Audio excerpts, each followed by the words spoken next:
श्री शिवाय नमस्तुभ्यं। मैं सुनते हैं प्रति मिश्रा जी के मुखारबिंद से 7 अगस्त का उपाय। श्री शिवाय नमस्तुभ्यं। दोस्तों, जैसा कि आप सभी लोग जानते हैं कि 7 अगस्त 2026 यानी शुक्रवार को पड़ रही है सावन मास की कृष्ण पक्ष नवमी तिथि।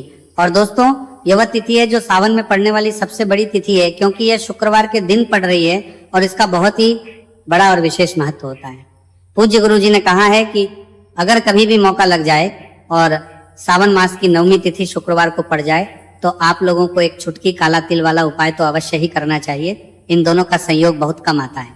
और इसी के साथ मैं गुरुजी ने अपनी शिवपुराण कथा में बताया है कि इस दिन आपको एक छुटकी काला तिल वाला उपाय तो आपको अवश्य ही करना चाहिए, क्योंकि ऐसा दिन पूरे साल में सिर्फ एक ही बार आता है।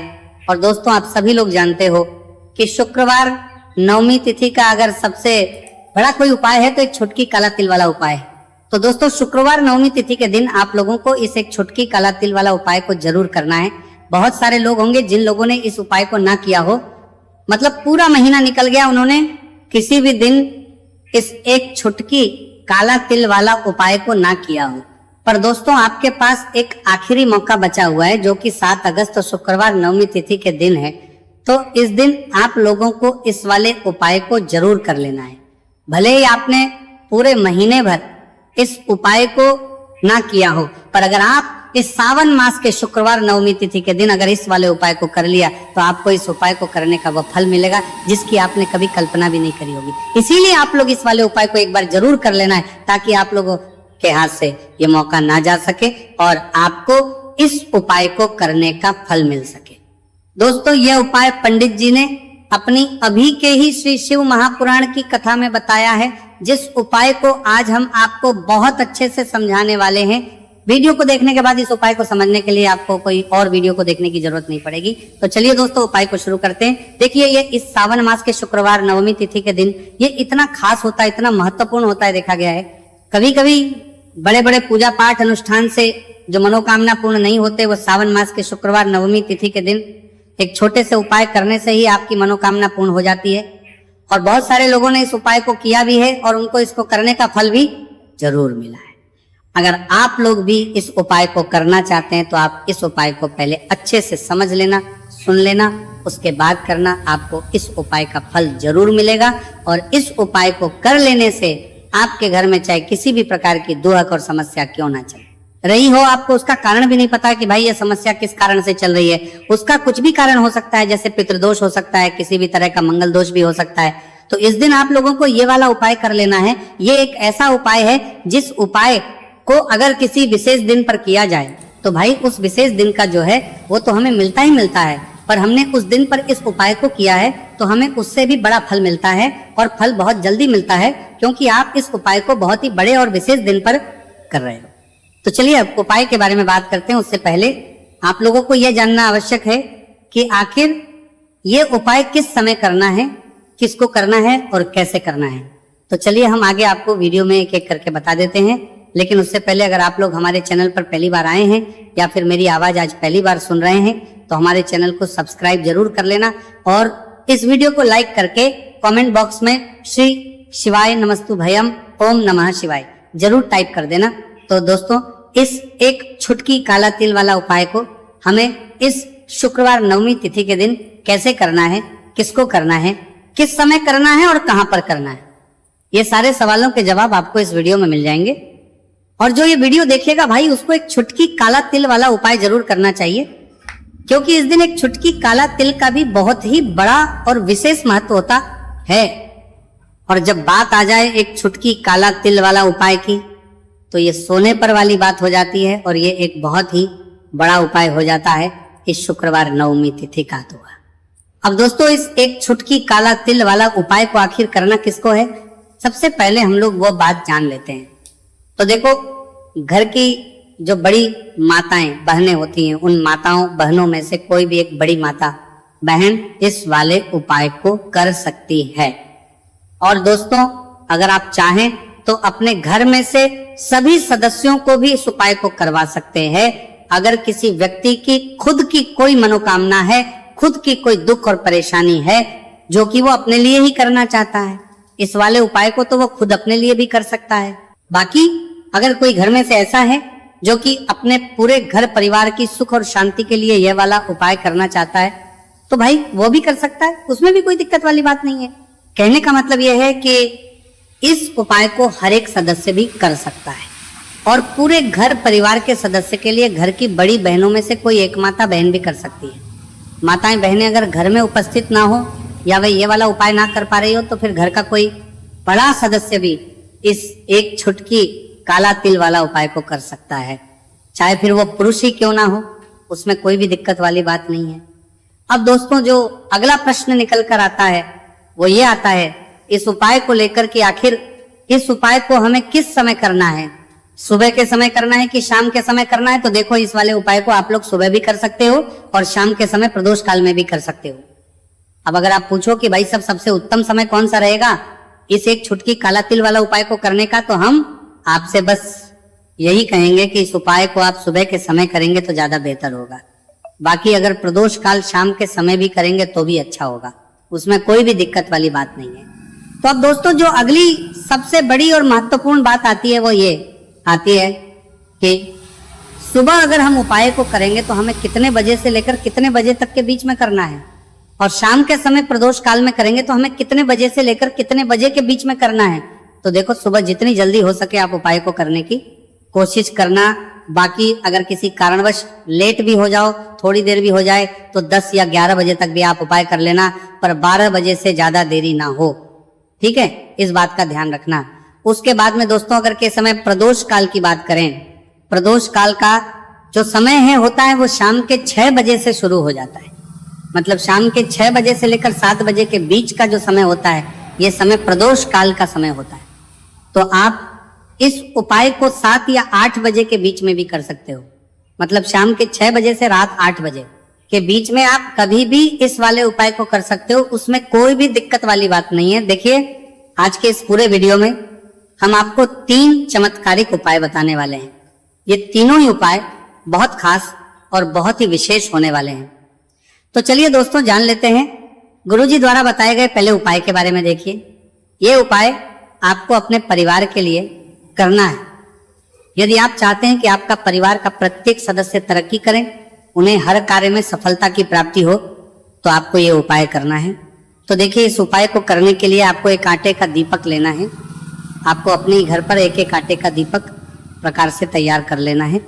अब देखिए दोस्तों, इस प्रकार से आटे का दीपक तैयार करने के बाद इसी के साथ में आपको एक चुटकी हल्दी भी लेनी होगी। अब ये दोनों ही सामग्रियां लेकर के आपको पहुंच जाना है अपने ही घर में तुलसी जी के पौधे के पास में। देखिए, कई लोग कमेंट करके पूछ रहे हैं कि क्या हम तुलसी जी के पौधे के वहां पर, हमारे घर में जो तुलसी जी का पौधा है वह सूख चुका है, तो वहां पर भी इस उपाय को कर सकते हैं। तो हाँ, बिल्कुल, आप इस उपाय को, जो आपके घर में तुलसी जी का पौधा है वहीं पर आपको यह उपाय करना है। देखिए, सबसे पहले तो आपको यह जो उपाय है सूर्यास्त के बाद, यानी कि रात्रि के समय में ही करना होगा। अब देखिए, सबसे पहले आपके पास जो एक छुटकी हल्दी है उसे आपको तुलसी जी के पौधे में डाल देना है।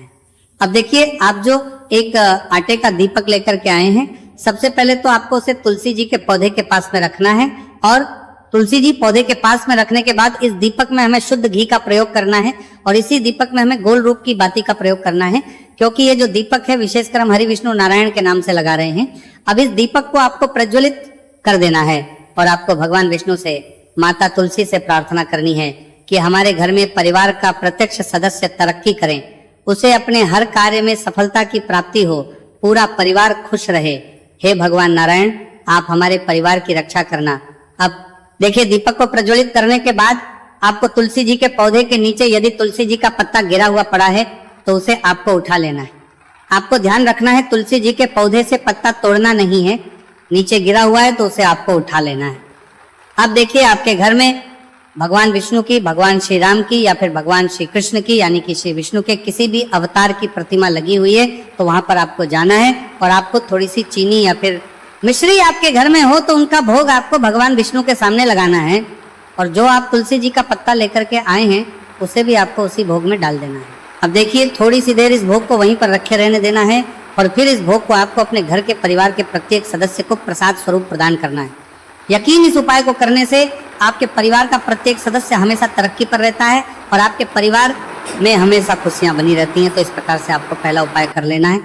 अब हम जानते हैं दूसरे उपाय के बारे में। देखिए, ये जो उपाय है विशेषकर धन की प्राप्ति के लिए है, माँ लक्ष्मी को प्रसन्न करने के लिए है, और विशेषकर शुक्रवार नवमी तिथि की रात्रि में ही आपको ये उपाय करना है।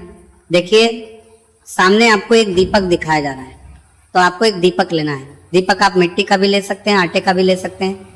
अब देखिए, इस दीपक में आपको शुद्ध घी का प्रयोग करना होगा, और इस दीपक दत्त में आपको विशेषकर मोली वाला जो धागा आता है, लाल रंग का कलावा का धागा जिसे हम कहते हैं, उसकी बात ही आपको इस दीपक के अंदर प्रयोग करनी है।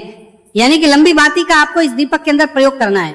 अब देखिए, ये जो दीपक है आज रात्रि में लगभग 8 बजे के लगभग आपको ये जो दीपक है तुलसी जी के पौधे के पास में प्रज्वलित कर देना है। दीपक की जो बाती है उसका मुख आपको उत्तर दिशा में रखना है, इस बात का ध्यान रखना है। और आपको ओम महालक्ष्मी नमः इस मंत्र का लगातार जाप करते रहना है। देखिए, इस मंत्र का आपको 11 बार या फिर 108 बार जाप करने के बाद तुलसी जी के पौधे के नीचे से थोड़ी सी मिट्टी उठानी है। देखिए, आपको पता है कि अभी सावन के पवित्र दिन चल रहे हैं, और सावन मास के दिनों में यदि आप शुक्रवार नवमी तिथि के दिन तुलसी जी की मिट्टी रात्रि के समय में लेते हैं तो इससे आपके जीवन के जो सारे संकट है वो समाप्त होते हैं। अब देखिए, आपको 1 गिलास लेना है, उसमें आपको जल भरना है, और जो आपने तुलसी जी की मिट्टी ली है सबसे पहले तो उसे आपको उससे गिलास के अंदर डालें, और इसी के साथ में आपको 1 चुटकी हल्दी भी उस पात्र के अंदर डालनी है। अब देखिए, इस जल का छिड़काव आपको अपने पूरे ही घर में करना है। देखिए, जल का छिड़काव आपको अपने घर के प्रत्येक कोने में करना है, मुख्य द्वार पर करना है, प्रत्येक कमरे में करना है। केवल अशुद्ध स्थानों को आपको छोड़ना है, बाकी आपको प्रत्येक कोने में, प्रत्येक कमरे में जहां आप धन रखते हैं, चाहे रसोई घर हो, वहां पर आपको इस जल का छिड़काव करना है। और जल का छिड़काव करते समय आपके मन में यही भाव रहना चाहिए कि माता लक्ष्मी की कृपा से हमारे जीवन में हमेशा धन धान्य के भंडार भरे रहे, और जीवन में जो भी संकट है, कष्ट है, वो सभी दूर हो। इस प्रकार से कामना करते हुए सुंदर भाव के साथ आपको ये उपाय करना है। देखिए, इस उपाय को करने से घर का जो दुर्भाग्य है वो दूर होता है।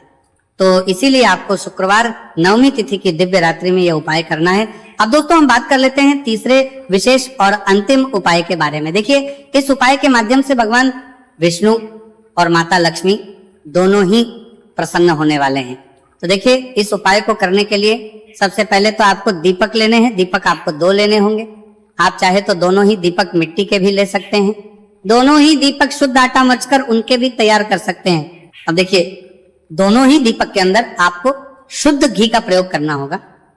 अब देखिए, 2 दीपक हैं, उनमें से आपको एक दीपक के अंदर गोल बाती का प्रयोग करना है, और एक दीपक में आपको लंबी बाती का प्रयोग करना है। देखिए, लंबी बाती वाले दीपक के अंदर आपको लाल बाती का प्रयोग करना है, जो मोली वाला धागा आता है कलावा का, उसी की बाती का आपको प्रयोग करना है। अब देखिए, इसी के साथ में आपको 1 चुटकी हल्दी लेनी है, और 1 चुटकी आपको काले तिल लेनी है। अब देखिए दोस्तों, ये उपाय भी आपको विशेषकर रात्रि के समय में ही करना होगा। तो देखिए, सबसे पहले तो आपको ये जो सभी सामग्रियां हैं तुलसी जी के पौधे के पास में लेकर के पहुंचना है। देखिए, आपके पास जो गोलबाती का दीपक है, इसे आपको तुलसी जी के पौधे के पास में प्रज्वलित करना है। ओम नमो भगवते वासुदेवाय नमः इस मंत्र का जाप करते हुए, अब देखिए, आपके पास जो काले तिल है उन्हें आपको अपने सीधे हाथ में रखना है, और आपके जीवन में जो भी समस्या है, परेशानियां हैं, जीवन में जो भी संकट है, बाधाएं, उन सभी को दूर करने की आपको प्रार्थना करनी है। और ये जो काले तिल है आपको उससे जलते हुए दीपक के अंदर डाल देने हैं। तो देखिए, इस प्रकार से हमने ये जो गोल बाती का दीपक है भगवान विष्णु के निमित्त प्रज्वलित किया है। अब देखिए दोस्तों, आपके पास जो लंबी बाती का दीपक है और आपके पास जो एक छुटकी हल्दी है, इन दोनों को आपको अपने घर के मंदिर में लेकर के पहुंचना है। देखिए, आपके घर के मंदिर में जो माता लक्ष्मी की तस्वीर है या फिर माता लक्ष्मी के किसी भी स्वरूप की तस्वीर है, प्रतिमाएं हैं, तो सबसे पहले तो के सामने आपको यह दीपक रखना है। दीपक के नीचे आपको चावल या फिर अनाज के कुछ दाने अवश्य ही रखना है। देखिए, सबसे पहले तो आपको ये जो दीपक है इसे माता लक्ष्मी जी के सामने प्रज्वलित कर देना है। अब देखिए, आपके पास जो एक चुटकी हल्दी है इसे आपको जलते हुए दीपक के अंदर डाल देना है, और आपको ओम महालक्ष्मी नमः या फिर ओम नमो भगवते वासुदेवाय इस मंत्र का जाप करना है। माता लक्ष्मी से आपको प्रार्थना करनी है कि जीवन से जो भी दुर्भाग्य है, दरिद्रता है, उन्हें आप समाप्त करें और हमारे घर में हमेशा सुख, शांति और समृद्धि बनी रहे। इस प्रकार से आपको कामना करनी है। तो देखिए दोस्तों, इस प्रकार से आज के इस वीडियो में हमने आपको शुक्रवार नवमी तिथि की रात्रि में किए जाने वाले 3 महा उपाय बताने का प्रयास किया है। जो भी आपके लिए उचित है, सरल है, उसे आप कर सकते हैं। तो दोस्तों, ये थे पूज्य गुरु जी द्वारा बताए गए कुछ बहुत ही खास उपाय। अगर आपको जानकारी अच्छी लगी हो तो वीडियो लाइक करिएगा। मिलते हैं फिर एक नए वीडियो के साथ। श्री शिवाय नमस्तु भयम।